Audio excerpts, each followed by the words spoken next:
Hi guys, and welcome back to my channel. It is your girl Color Me Bad Lynn, back to share another amazing dupe. This particular company and house of fragrances, I got introduced a little bit sometime last year or so. I got sent one of their fragrances, and I came on and chatted it up a little bit about it maybe a year and a half ago. I can't really remember. But I do want to come on and talk a little bit about this fragrance because it is a dupe for a fragrance that I have been wanting to add to my collection for quite some time.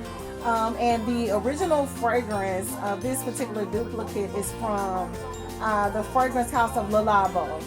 And the dupe that I found at Oak Chai is a duplicate for Rose 31. So if you've ever smelled that particular scent, or if you have it in your collection and you're interested to find out what I think about Oak Chai's inspiration scent for Rose 31 from Labo, please continue to watch. Alright, so again, welcome to my channel. Welcome back if you've seen any of my other recordings. We are super glad to have you. I'm super glad to have you. So welcome. I hope all is well with everyone. Just to give you a little bit of a brief scenario about our channel and what we do over here in Color Me Bad Nation. We talk all things beauty, fragrances, makeup, no makeup, skincare, hair, no hair, weave, natural hair, love, relationships, romance, a little bit about dating, family issues, and most importantly, faith, and anything else that you want to talk about. Who knows? We may start sharing recipes and all kinds of cool stuff. So, we never know where things are going to go. And so, with that being said, I wanted to come on and share. I am not the queen of dupe fragrances. However, I am a queen. And I love fragrances that are inspired by or duplicates. And I'm going to be honest with you, a lot of times I don't even know what fragrances are dupes for, unless like I am encouraged by another content creator and I see that they're speaking about a particular fragrance. Then I go, oh yeah, I've got that one. Had no idea it was a duplicate for that one, blah, blah, blah. And I just started recently, like maybe a year ago, started kind of looking into fragrances, finding out what it was a dupe for or what dupes are associated or inspired by original fragrances. And that could be a never-ending rabbit hole, because when you think about it, there are so many fragrances on the market that are duplicates for fragrances that are 30, 40, 50, and 60 plus years old, you guys. Fragrances are reformulated, they are duplicated, they take a little bit of this and add it to that. This reminds me of this, that, and the other. I've got several fragrances in my collection that blindfolded you probably wouldn't be able to tell which one was which, right? And I'm sure you have that same thing going on in your fragrance collection as well, especially if you collect them. And so we could go on and on about what fragrance came first and what's a duplicate. And so that's the reason why I really don't get entangled with a whole lot of that.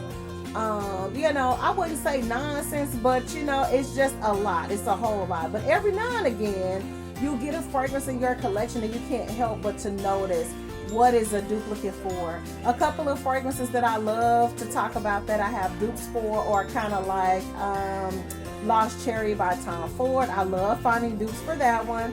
I love finding dupes for Baccarat Rouge 540. You too, right? I love finding dupes for Bitter Peach by Tom Ford. I found some really good ones, and we're going to talk about that. And then this one that I have in my collection, have added to my collection lately, within the 2023 year. I really enjoy Labo's fragrances. If you're not familiar with them, I'm sure you are. Love their fragrances. Slightly high-end brand. But they really are nice fragrances. And there's two in particular that I absolutely adore that smell amazing on me. Rose 31 happens to be one of those fragrances. If you're not familiar with what I love, one of the notes in fragrances that I absolutely adore is the note of rose, especially when rose and oud are combined together. And so I have gone on this weird lifelong journey of trying to find the most beautiful rose and oud fragrances, and I'll be doing that until right. And so whenever I find a beautiful rose scent or a rose and oud scent, I get my nose on it. I try to get samples, decants, and if I can, I try to add it to my collection. I just love that note in fragrances. It smells absolutely amazing on me, and I just love it. So let's get into it. Again, this fragrance is from the House of Oak Chai. I did take it out of the actual packaging because I've been kind of spraying it out. I've sprayed it out a couple of times to kind of see what I think about the fragrance, whether or not it smells good on me, because again, I have another one of their fragrances that was sent to me about a year or so ago called Blue Stallion, and I think that I came on and talked about it, and I'll make sure that I link it. It probably already flashed before now. Talking about that particular fragrance, which is also a unisex. This is definitely a unisex fragrance, you guys. I love this scent. So I'm just gonna really briefly share with you what is in this scent, and I'm gonna tell you something. I'm gonna be honest with you. They hit this dead on. Like, they really got the scent to get. I mean, like, this is, you would not be able to tell. There's one way that I can tell that this is not Le Labo. There's one way. There's just something about each house of fragrance where there's a signature about that, for those fragrances that come from those houses, where you can tell, okay, this is a Estee Lauder. This is, like, since we're talking about Le Labo, this is Le Labo. This is MFK. This is Tom Ford. It just has a certain vibe to it. So there is a way that you can kind of tell that this is not the original, but it's so close you will never be able to tell. So let's share what's in this. Again, this is called Always Rouge. This is a particular fragrance that is an actual eau de parfum. It is a unisex fragrance. Just to share with you a little bit about the notes that are in this fragrance. I really like this, you guys. It has rose, it has cumin in it. That's in your top notes. Your heart notes of this fragrance have rose, so more rose. You got vetiver, and you got cedar in the middle. And then in your base notes of this particular fragrance, you're going to get a little bit of musk. You're going to get guaiac wood. You're going to get agarwood, which is oud. You're going to get orobunum and labdanum. This fragrance is handcrafted, it's clean, it's vegan, it's cruelty-free, it's paraben-free, and it doesn't have any anything that is not organic. This is a really cool, like I said, cruelty-free. It's vegan, it's clean, it's handcrafted. So for those of you guys who are really keen on not wearing any type of fragrances or colognes or body products that have anything to do with animals and animal testing, this is a really nice house to check out. You can find this particular fragrance. I found this one on sale about a month or so ago, maybe 2 months ago or more. And I'm very pleased with this, you guys. If you love the scent of rose and you love the scent of oud fragrances, if you've ever gotten an opportunity to smell Le Labo's Rose 31, they got it. They got it in this.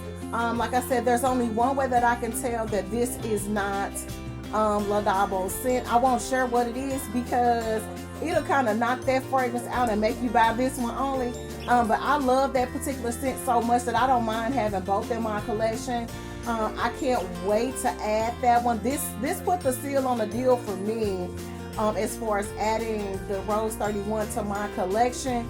I do have a decant of that fragrance, and that's how I know I love it so much.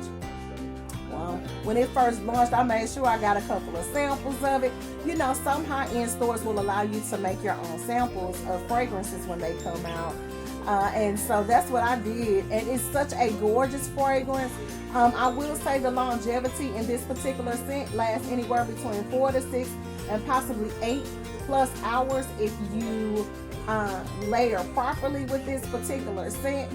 This is a really gorgeous, sophisticated, sexy rose and oud fragrance, you guys. And the oud is really sneaky in this.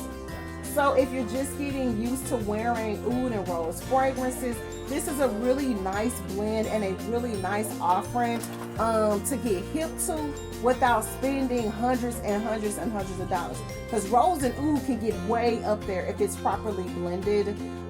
Definitely. So if you're getting into that, you're trying to figure out whether you like those two scents together, if you're just building your fragrance collection and you don't want to spend a whole lot of money, I highly recommend that you add this to your collection. This smells really good. When I first got it, I was like, it's cool, it's all right.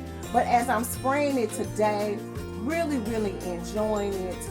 It smells absolutely amazing, and I'll definitely be playing around with this fragrance this week and seeing what I can come up with and how long I can get this bad girl to last. I really like this, and so yeah, I highly recommend adding Always Rouge from Oakchild to your collection if you love rose and oud. This is your girl Color Me Van Lynn saying thank you guys for watching. I greatly appreciate all of your love and your support. Welcome to all of my new subscribers, and also to my existing subscribers. Super glad to have you guys. Make sure if you subscribe to the channel, if you're not super shy, that you shout out where you're from and say hey. If not, it's all good. I'm glad to have you. And I can't wait to hear down in the comments what your favorite rose and oud fragrances are, if you like those two notes together. And if you have Rose 31 in your collection, shout it out down in the comments and tell me what you think about it. I'm so happy to meet you guys as acquaintances once again. Make sure you hit that like button. We'll see you on the next video. Peace.